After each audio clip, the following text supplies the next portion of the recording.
香港老人家可以免費住內地嘅安老院，透過廣東院舍照顧服務計劃，合資格嘅老人家就可以唔使錢入住香港政府認可嘅廣東省老人院㗎喇。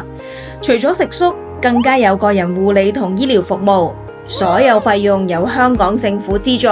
喺香港提供嘅長者福利。即刻睇下申請資格條件同方法啦。廣東院舍照顧服務計劃係由社署由2014年開始嘅長者服務計劃，為正喺度輪候資助護理安老宿位同護養院宿位嘅長者提供多一個選擇。長者可以自由選擇入住由香港非政府機構喺廣東營辦嘅安老院舍。而家喺計劃下嘅安老院總數已經有15間㗎喇。香港進優生活係社署廣東院舍照顧服務計劃嘅認可服務機構，而家正喺度營辦2間廣東安老院舍，包括深圳市光明區嘅高樂益家光明社會福利院同佛山市南海區嘅暢享會。透過廣東院舍照顧服務計劃入住認可廣東安老院舍嘅老人家，政府將會提供全額資助入住標準雙人房，基本食宿、護理服務、個人照顧費用同埋基本醫療費用全免。港人長者只係需要負擔個人嘅日常消耗品，例如係尿片、道本等；消閒娛樂，例如外出飲茶等嘅支出。香港進優生活為入住廣東院舍嘅長者提供一套良好嘅院舍照顧服務，以照顧個別長者嘅健康問題同佢哋相關嘅護理需要。基本服務包括住宿喺不少於300尺嘅雙人套房，每日3餐另加小食，24小時照顧同護理服務，為每個長者制定同執行個人照顧計劃。每個星期至少2次以個人或者小組形式進行嘅復康運動，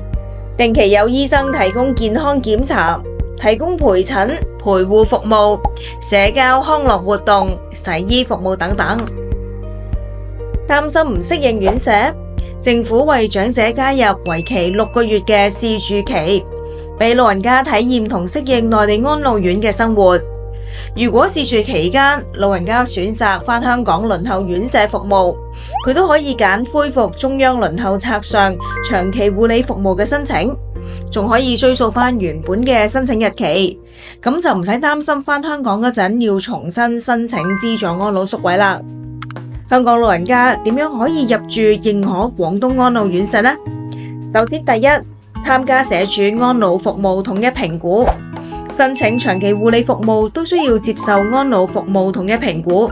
經評估確認符合護理安老宿位或者護養院宿位嘅入住條件之後，老人家可以根據評估結果申請院舍照顧服務。老人家同埋屋企人都可以聯絡香港進優生活或者醫務社會福利部、綜合家庭服務中心同長者服務單位等等，提出申請同埋要求轉介㗎。第二，選擇心儀院舍，已經接受社署安老服務統一評估之後，被認定適宜接受院舍照顧並進入資助長期護理服務中央輪候冊嘅老人家，可以依照佢哋嘅輪候情況，向負責工作人員提出選擇入住深圳高樂益家或者佛山暢享會，會由負責嘅工作員跟進申請。3、辦理入住手續。如果申請順利，進優生活香港辦事處會聯絡長者確認入住同埋簽約日期，並為長者同廣東安老院舍之間溝通，提供必要嘅協助。入住安老院之前，想了解下環境同設施，梗係可以啦。長者同屋企人可以預約免費參觀進優生活嘅廣東安老院，或者用優惠價去參加試住計劃，親身體驗進優生活廣東安老院舍嘅服務同埋生活情況，同埋有好多唔同休閒娛樂設施俾住戶用㗎。進優生活位於廣東安老院舍嘅交通方唔方便呢？如果想去深圳市高樂益家，只要從香港西九龍站搭高鐵到光明城站，只係需要半個鐘，再由高鐵光明城站出發到深圳高樂益家，搭的士啦，大約10分鐘，車費人民幣大約20蚊。如果你想去佛山市嘅暢享會，只要從香港西九龍站搭高鐵去到廣州南站或者佛山西站，只係需要大約60分鐘。從廣州南站出發至佛山暢享匯，搭的士大約50分鐘，車費人民幣大約90蚊。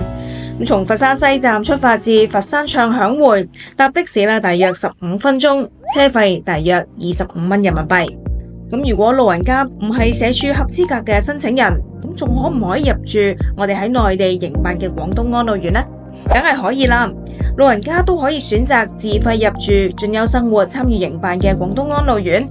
如果決定自費入住而唔係經政府嘅資助計劃，又或者你都未符合社署嘅資格，咁具體嘅流程同埋收費都可以直接聯絡內地院舍㗎。